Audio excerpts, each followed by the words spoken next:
Okay, okay, okay. It seems as though there's there it's not even some level of confusion, dog. We're borderline in some type of delusion, psychosis, genjutsu. So I'm going to explain this as calm as possible without breaking out into a rant, even though I'm probably gonna low key enter into a rant. Okay? The Flash did not fail because of James Gunn. The Flash did not fail because of Zack Snyder. There are three major reasons as to why The Flash failed. And I'm going to break them down to you so that it's digestible, so that we can understand the mistakes that were made and we can move forward amicably. Number one, Ezra Miller.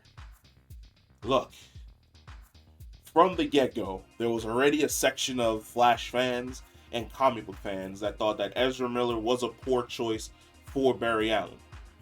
Number two, the way in which his Barry Allen was portrayed in the first movie he was introduced was obnoxious. And for a lot of Flash fans, we were not there for it. We didn't like the version of the character Joss Whedon gave to us.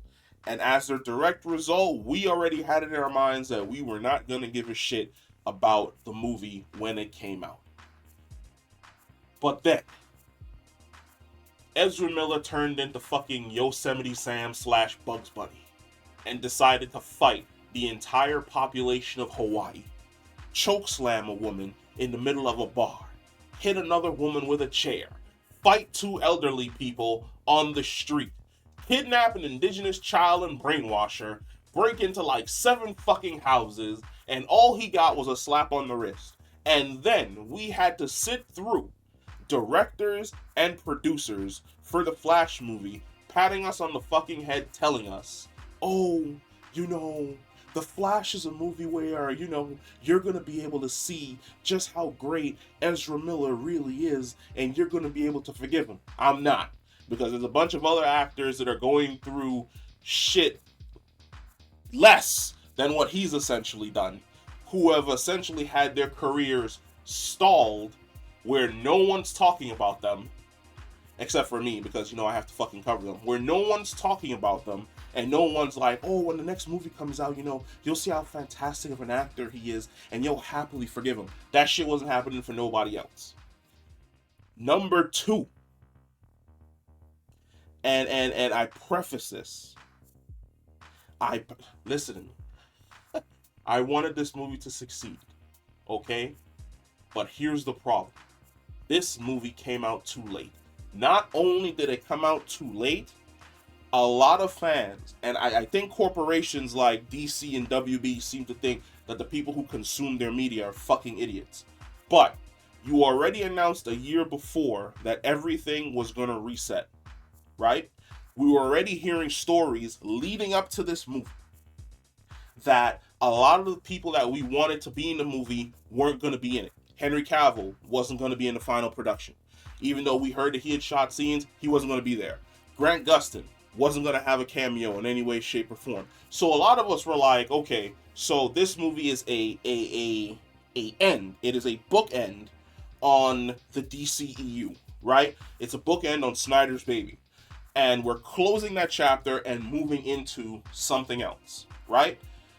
None of the love and attention was given to this movie to make it feel as though it was going to be a bookend. None of the stuff that we were seeing online about what was going to be in the movie made it feel as though it was going to be a good end to all of these characters' stories. As a result, a lot of people were just like, what's the point? Why should I go to the movie theater and spend money to see a movie that doesn't pay homage to any of the characters that I've enjoyed along this entire journey, that is gonna unceremoniously end an entire fucking universe when a brand new universe that doesn't have the emotional slash bullshit baggage that we've been dealing with for the last 10 years is about to start in like another 2 or 3 years? Why would I give this movie money on top of the issue of number one? right? Now, number 2 actually feeds into number 3.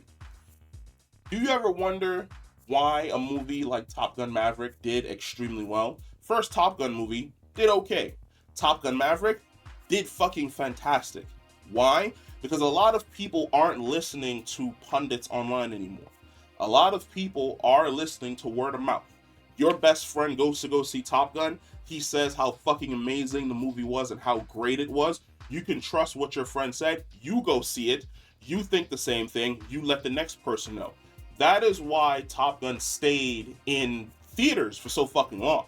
That movie stayed in theaters like a whole month, 2 months outside of what its normal theatric run would be, because more and more people were hearing about how fucking good this movie was.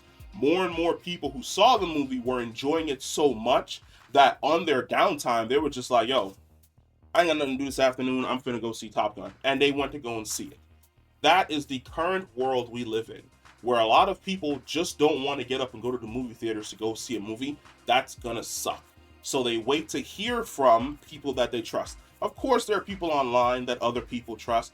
There's the Jeremy Johns and the Chris Stockmans of the world that you'll listen to online, and then you'll go and see a movie. But for the most part, we rely on the people around us to inform whether or not we're going to go sit down, spend money, buy popcorn, and watch a movie. When those people come back and they're like, that's how we're going to treat the situation. Yeah, you're really not going to give a shit at all.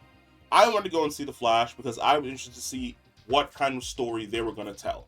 When I came back, my friends came up to me and was like, how's the movie?